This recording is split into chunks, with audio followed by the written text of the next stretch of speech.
Pero ma'am, how was it po? Kasi earlier the Senate you said you don't expect a fair trial for fair hearing po for the President. Kayo, you were there mismo. So how was it po, Pipi? Well, as a lawyer, hindi mo na talaga maintindihan kung ano ang rules na ginagamit sa mga hearings, no? And they use inquiry and investigation interchangeably. So hindi mo alam if it's an inquiry, you're a research person. If it's an investigation, you're a witness or an accused. So saksak sinagol na kung sa Bisaya pa ang nagapanghitabo. Okay. Right. Ma'am, sorry, last na po. Sige pa. Ma'am, may mga kumalat na video. The President asked you, I think when you were about to leave na po that time, na how was his performance from 1 to 10? What was your answer to him, Bibi?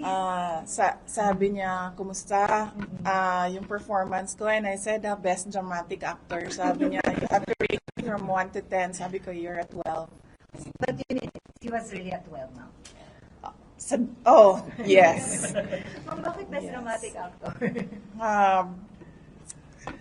Kayo na lang yung umintindi. Nakikita niyo naman sa ginagawa niya eh. So, nakikitang-kita. Ma'am, I know